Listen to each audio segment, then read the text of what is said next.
여러분 안녕하십니까? 채널K 뉴스입니다. 오늘 새벽 멕시코 남부 해상에서 발생한 규모 8.1의 강진으로 인한 사망자 수가 계속 늘어나고 있습니다. 일부 해안에서는 쓰나미도 관측됐습니다.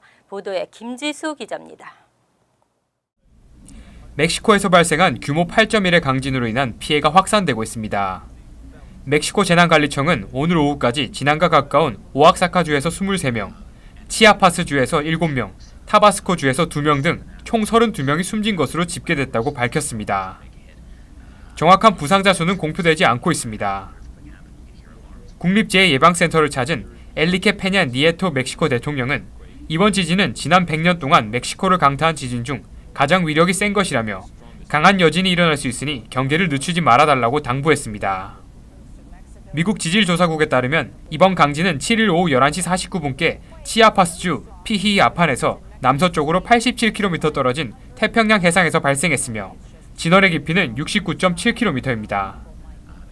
이번 강진은 멕시코 전체 인구 중 약 절반에 해당하는 5천만 명이 거주하는 멕시코 중부 지역을 포함해 멕시코 중남부 10개 주에서 감지됐습니다. 멕시코 정부는 즉각 긴급 비상사태를 선포하고 휴교령을 내렸습니다. 180만 가구의 전기가 끊겼으나 대부분 수시간 내로 복구됐습니다. 최고 3m에 달하는 쓰나미 경보가 내려졌으나 항구인 살리나크루스에서 1m가량의 쓰나미만 관측됐습니다. 채널K 뉴스 김지수입니다. 대서양에서 발생한 역대 최강 허리케인 얼마가 미국 본토를 위협하고 있습니다. 트럼프 대통령은 허리케인 얼마 상륙이 예상되는 지역의 주민들에게 주의를 당부했습니다. 보도에 지한샘 기자입니다. 국립 허리케인 센터에 따르면 어마는 이날 오전 6시 현재 플로리다주 마이애미에서 남동쪽으로 795km 떨어진 해상에 있으며 시속 20km의 속도로 북서진하고 있습니다. 플로리다에는 9일 밤과 10일 새벽 사이에 상륙할 것으로 보입니다. 시속 298km의 강풍을 동반해 허리케인 분류상 최고 위력인 카테고리 5등급으로 50시간 넘게 유지했던 어마는 사력이 다소 약해져 카테고리 4등급으로 떨어졌습니다. 트럼프는 오늘 트위터를 통해 허리케인 어마는 엄청난 규모로 우리가 본 것 중 가장 클 것이라며 안전하게 대피하고 가능하면 허리케인의 경로에서 빠져나오라고 말했습니다. 또 연방정부는 지원 준비가 돼 있다고 밝혔습니다. 트럼프는 이어 뛰어난 미국 해양경비대들이 지난주 합의 때 15,000명 이상의 생명을 구했다며 해안경비대를 사랑한다고 했습니다. 트럼프 대통령은 플로리다 일대의 비상사태를 미리 선포했고 지역 당국도 구호 활동을 대비 중입니다. 어마는 카리브해에 위치한 푸에르토리코, 도미니카 공화국, 아이티 등을 거쳐 현재 쿠바 북쪽 해상을 지나고 있습니다. 지금까지 사망자는 14명으로 알려졌지만 사망자 수는 더 늘어날 것으로 보입니다. 또 다른 허리케인 소식도 있습니다.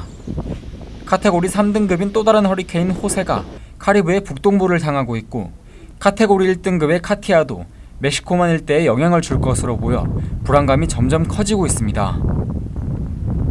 채널K 뉴스 지한샘입니다. 트럼프 대통령은 동요하는 이민사회를 안심시키려는 듯 다카를 폐지해도 6개월은 안심하라고 전했습니다. 그렇다면 6개월 후는 어떻게 되는 것일까요? 향후 대책은 나오지 않고 의회에서는 갈등만 계속되고 있습니다. 다카 프로그램 폐지 방침이 발표되자 이민단체들은 즉각 반발에 나섰고 15개 주정부는 소송을 제기했습니다. 트럼프 대통령은 다카 폐지 방침에 대해 재고는 없다고 밝히면서도 의회에는 다카를 합법화하라고 요구하기도 하는 등 애매모호한 태도를 취했습니다. 하지만 7일 오전 9시 42분쯤 트럼프 대통령은 트위터에 다카 수혜자들은 6개월 동안 신변에 대한 걱정을 할 필요가 없다는 글을 올렸습니다. 다카 수혜자들에 대한 추방 단속은 당분간 없을 것이라는 의미입니다. 하지만 6개월이라는 유예기간 후에는 단속이 전개될 수 있다는 의미로도 풀이될 수 있어 드리머들은 여전히 불안감을 떨치지 못하고 있습니다. 의회에서는 법안 처리를 놓고 갈등을 빚고 있습니다. 민주당은 트럼프 정부의 다카 폐지 발표 직후 드리머들에게 합법적 체류 기회를 부여하는 드림 액트 표결을 촉구하며 모든 주요 법안에 드림 액트법을 첨부해 기표 기필코 드림 액트를 통과시키겠다고 경고하고 나섰습니다. 하지만 의회 전문 매체 더 힐이 보도한 바에 따르면 존 코닝 공화당 상원 원내 총무는 드림 액트를 단일 법안으로는 처리하지 않을 것이라는 점을 재차 확인했습니다. 역대 최악의 해킹 사건이 발생했습니다. 미국 3대 신용평가기관 중 가장 오래된 에퀴팩스가 해킹을 당해 1억 4,300만 명의 개인 정보가 유출됐습니다. 7일 에퀴팩스는 공식 성명을 통해 지난 5월 중순부터 7월 29일까지 보유하고 있던 8억 명 중 1억 4,300만 명의 개인정보 유출이 있었다고 확인했습니다. 해킹된 데이터는 고객 이름과 주소, 생년월일, 사회보장번호, 운전면허증 번호 등입니다. 특히 20만 9천 명은 신용카드 번호가 외부로 유출된 것으로 나타났으며 18만 2천 명은 크레딧 조정 정보까지 노출됐습니다. 직접적이고 금전적인 피해가 발생할 위험이 크다는 점에서 심각한 것으로 나타났습니다. 이외에 일부 영국, 캐나다 거주자의 정보도 유출됐습니다. 리처드 스미스 에퀴팩스 CEO는 성명을 통해 고객에게 사과하고 정보 유출 피해 고객에게 경고 이메일을 발송했으며 개인정보가 유출됐을 경우 무료 크레딧 조사와 추가 개인정보 보호 프로그램을 제공하겠다고 밝혔습니다. FBI는 수사에 나섰습니다. 에퀴팩스는 크레딧 점수 확인을 위해 한인들도 자주 이용하는 회사입니다. 한인들의 피해도 클 것으로 추정되고 있습니다.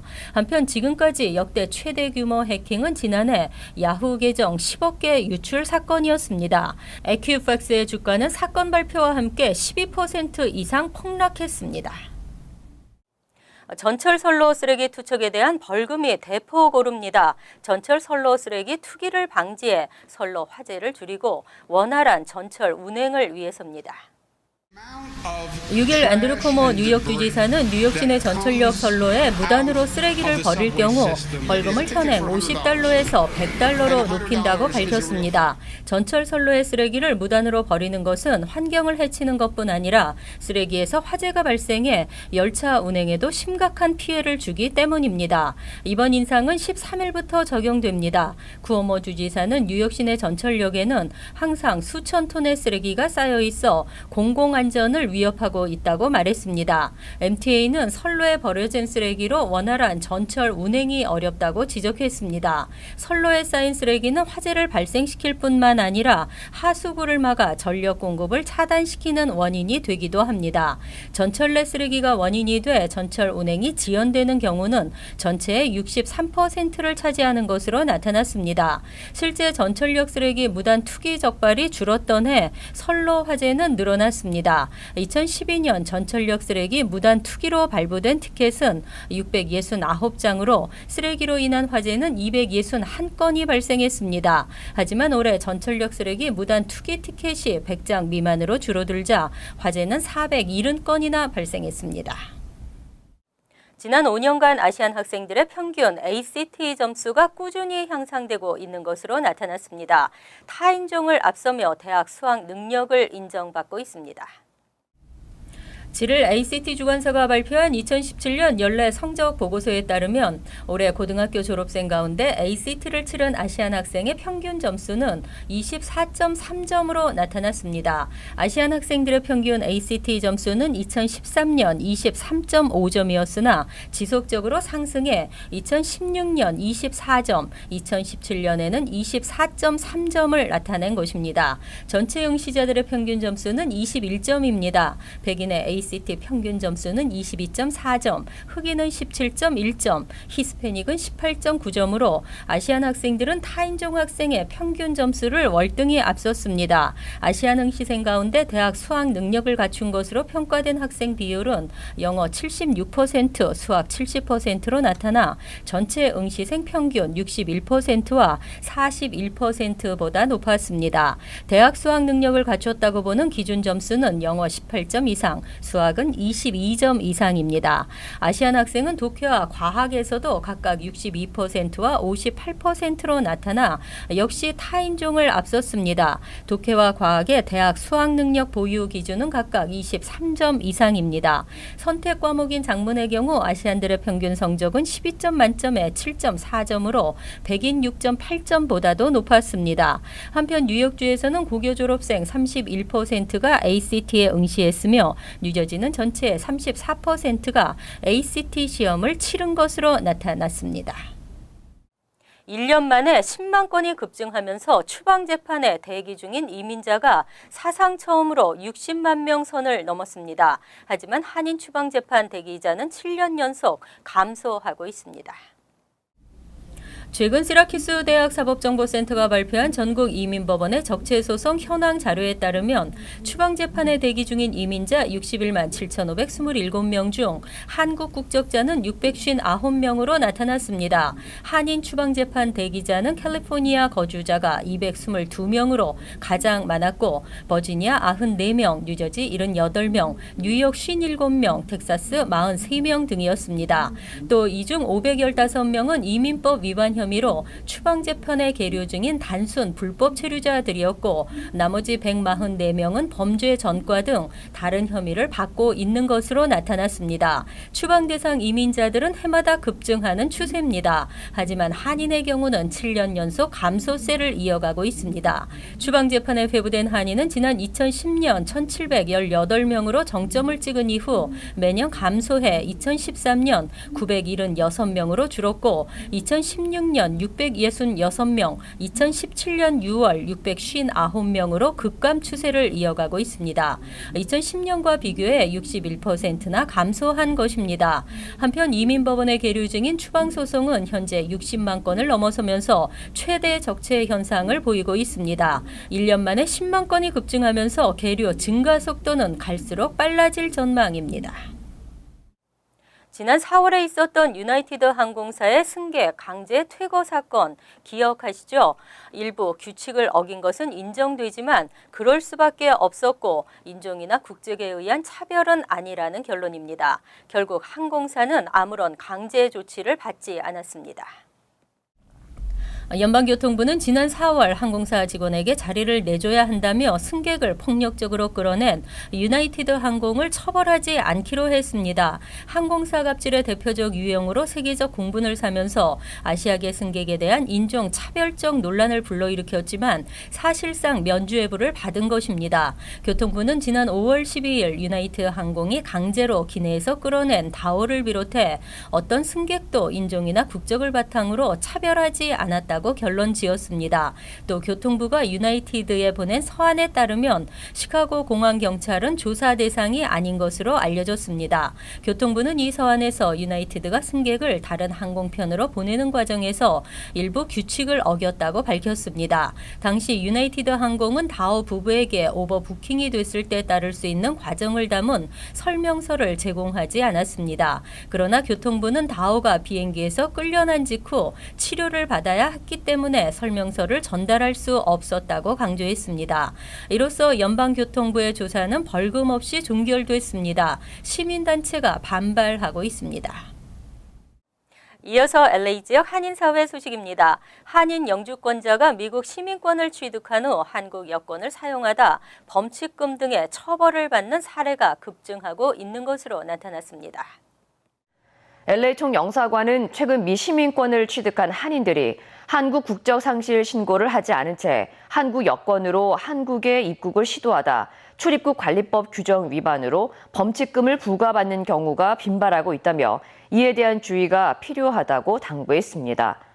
LA 총영사관은 한인 영주권자가 시민권을 취득하게 되면 국적법에 따라 대한민국 국적이 자동 상실됨은 물론 여권법에 따라 한국 여권도 효력을 잃게 된다며 반드시 미국 여권을 사용해야 한다고 강조했습니다. 한편 대한민국 출입국 관리법 규정에 따르면 미시민권을 취득한 한인들이 한국 입국 시 한국 여권을 사용하다 적발될 경우 200만 원 이상의 범칙금을 부과받을 수 있습니다. LA 한인회가 창립 55주년을 맞아 다양한 기념식을 개최합니다. LA 한인회는 오는 11월 17일 헤리티지 나잇을 개최하고 한인 커뮤니티를 위해 다채로운 행사를 추진할 예정이라고 밝혔습니다. 특히 LA 한인회는 이번 행사에는 한국 문화의 우수성을 알리기 위해 한국 전통 예식 공연으로 한복 패션쇼가 열릴 예정이라고 설명했습니다. 또 한인사회 환원의 일환으로 커뮤니티 기금 지원 프로그램을 진행하고 한인사회에 필요한 프로그램과 서비스를 제공하는 단체를 모집해 최대 $2,000 상당의 지원금을 전달할 계획이라고 덧붙였습니다. 한편 LA 한인회는 이번 헤리티지 나잇 한복 패션쇼에 참가할 한복 모델을 모집 중입니다. 간추린 소식입니다. 7일 뉴욕시 의회는 데니얼 드럼시 의원과 야드니스 로드리게즈 시 의원이 공동 발의한 이민 서비스국 기능 확대 조례안 등 10여 개 조례안을 통과시켰습니다. 연방정부의 이민 정책이 급변하고 있는 상황에서 시민들의 이민 관련 지원 요청이 늘어날 것에 대비해 이민자 법률 지원 서비스를 보다 원활히 제공하도록 하기 위함입니다. 이외 세입자 보호 정책을 확대하는 조례안도 통과시켰습니다. 리치필드 타운 의회는 6일 정기회의에서 23세 케빈 최 씨를 신임 교통경찰로 임명했습니다. 최 씨는 1살 때 이민을 왔지만 한국어 구사도 원활해 한인 주민들에게 큰 도움이 될 것으로 기대되고 있습니다. 최 씨는 이민 1세대에게 보답하는 경찰이 되고 싶다고 포부를 전했습니다. 정부 관계자는 최 씨를 내년쯤 정식 경찰로 전원시킬 계획이라고 밝혔습니다. 기본 우표값이 역대 최고치인 무려 20% 이상 뛸 전망입니다. 연방우정국은 최근 일종 우편물의 기본 우표값을 현행 49센트에서 60센트로 올리는 인상안을 추진 중입니다. 인상안이 승인되면 지난 1월 47센트에서 49센트로 인상된 지 9개월 만에 또다시 오르게 되는 것입니다. 연방우편규제위원회는 이달 안으로 우표값 인상 여부를 결정할 방침입니다. 우정국은 재정난으로 우표값 인상이 불가피하다고 주장하고 있습니다. 2018년도 뉴욕주 오바마케어 가입 신청 등록 기간은 지난해와 마찬가지로 오는 11월 1일부터 내년 1월 31일까지 3개월간입니다.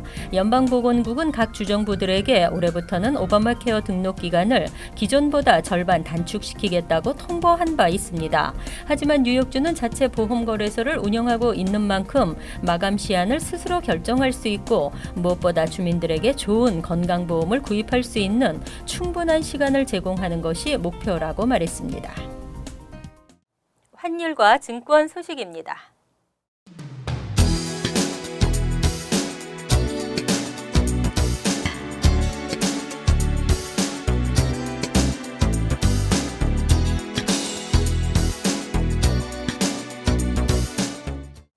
이어서 날씨입니다.